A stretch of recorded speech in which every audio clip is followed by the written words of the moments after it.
Nous portons toujours en ce corps la mort du Seigneur Jésus, afin que sa vie soit aussi manifestée dans notre corps. 2 Corinthiens 4,10. Encore et toujours la mort du Christ. Toutes les pensées de l'apôtre le ramènent au calvaire. Toute sa prédication en est imprégnée et y conduit. La mort et la résurrection sont toujours pour lui les bases nécessaires à tout développement religieux, à toute croissance spirituelle. Il est bon de rapprocher le passage de Corinthiens 4,10 du 6e chapitre de l'Épître aux Romains. L'un complète l'autre. 2 Corinthiens 4,10 nous montre quels doivent être pour le racheter les résultats de l'œuvre accomplie au calvaire. Il faut que l'homme soit constamment crucifié pour que la vie de Jésus puisse se manifester toujours plus abondante en lui et dans le monde par lui. Il arrive que des enfants de Dieu soient passés par les expériences que décrit l'apôtre. Que crucifiés avec Christ, ils sont entrés pleins de foi et de joie à son service, et qu'ils aient vu le sceau de Dieu sur leur témoignage. Par la suite, graduellement, la vie s'est comme retirée. Leur témoignage est devenu chose vide, creuse. Ce n'est plus que le retentissement d'une cymbale, et parfois, ils ne se rendent pas compte qu'ils continuent machinalement ce qu'ils avaient commencé avec la joie et la force d'en haut. Comment cela s'est-il fait? C'est parce qu'ils vivent sur une expérience passée que la mort avec Christ n'est pas restée à la base de leur vie quotidienne, de leur service. Nous portons toujours en notre corps la mort de Jésus, déclare l'apôtre. Voilà l'unique condition d'une manifestation constante de la vie de ressuscité.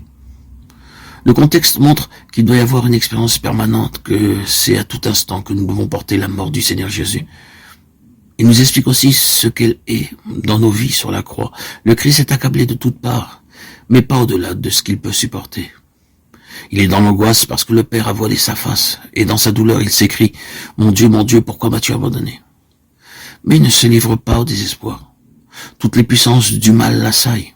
Cependant, le Père ne l'a pas abandonné et le soutient jusqu'à la fin. Il meurt, toutefois, il n'est pas détruit. Et Dieu le ressuscite. À son tour, et comme son maître, l'apôtre passe par les détresses et les angoisses. Il est pressé de toutes parts, persécuté, frappé. Mais le Seigneur lui a révélé sa croix, et Paul voit en toutes ces afflictions des facteurs, des moyens employés pour le crucifier, pour qu'il porte en lui la mort de Christ.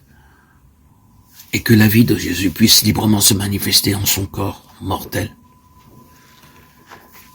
Il est amené à désespérer de lui-même, ce qui l'oblige à se réfugier uniquement en Dieu, et à puiser uniquement en lui les forces nécessaires.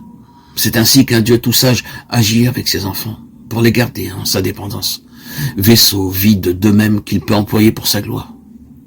Il sait comment les amener en certaines situations où lui seul pourra les porter et les soutenir, en des circonstances où pressés de toutes parts ils sont obligés de se réfugier en lui, où leur vie semble un réseau inextricable de difficultés et où lui seul guidera. Il les conduit parfois au sein de la tempête, mais il est encore là. Il permet parfois les persécutions, les coups.